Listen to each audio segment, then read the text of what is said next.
இந்த குளிர் கிளைமேட்டுக்கு எந்திரிக்கவே முடியலப்பா. எந்திரிச்சாலும் தண்ணியில கை வைக்கணும் அப்படியே விர்ருன்னு இழுக்குது ஜிலு ஜிலுன்னு.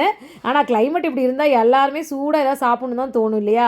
சரி ஓகே காலைல பிரேக்ஃபாஸ்ட்டுக்கு என்ன பண்ணலான்னு யோசிக்கும்போது எதுவுமே இல்ல. மாவும் இல்ல. என்ன பண்ணலான்னு யோசிக்கும்போது ஒரு ரவா இருந்தது. அதுவும் கோதுமை ரவையே இருந்தது.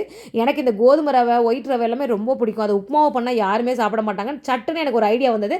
சரி ரவா பொங்கல் பண்ணலாம் அப்படின்னு சொல்லிட்டு கொஞ்சம் நெய்யெல்லாம் தூக்கலா விட்டு ரவா பொங்கல் பண்ணேன். அது தொட்டு சாப்பிட்றதுக்கு கொஞ்சம் தண்ணியா பொட்டுக்கடல சட்னி பண்ணேன். அதில தொட்டே பெரட்டி சாப்பிடணும். தொட்டு சாப்பிடக்கூடாது. நல்லா பெரட்டி சாப்பிடும்போது செம்ம டேஸ்ட்டாக இருந்தது. இந்த ரெசிபி வேணும்னா சொல்லுங்கள். கண்டிப்பாக அப்லோட் பண்ண நான் வீடியோ எடுத்திருக்கேன். கல்பனாவும் சாப்பிட்டுட்டு ரொம்ப நல்லா இருக்குன்னாங்க. பார்த்தீங்களா? இந்த மாதிரி ரவையை வந்து பொங்கலா பண்ணி கொடுத்தாவே நல்லா இருக்குன்னு சொல்லி சாப்பிட்றாங்க. இதே உப்புமாவா இருந்தால் ஐயோன்னு 10 அடி தூரம் பள்ளிட்டு போயிடுறாங்க. சரி நானும் டிஃபன் பண்ணி கொடுத்துட்டு போய் ஃப்ரெஷ்அப் ஆகிட்டு வந்து மலை மேலே இருக்க முருகருக்கு சல்யூட்டை வச்சுட்டு நேராக மலைக்கு இருந்து சூடாக ஏதாவது குழம்பு மதியானம் வச்சு சாப்பிட்லான்னு சொல்லிட்டு மீன் தான் வாங்கிட்டு வந்தேன்.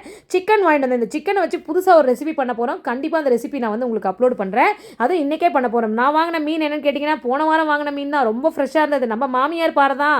இன்றைக்கி மாமியார் பாறையை வச்சு என்ன பண்ண போகிறோன்றதை வீடியோவில் பார்த்துடலாம்.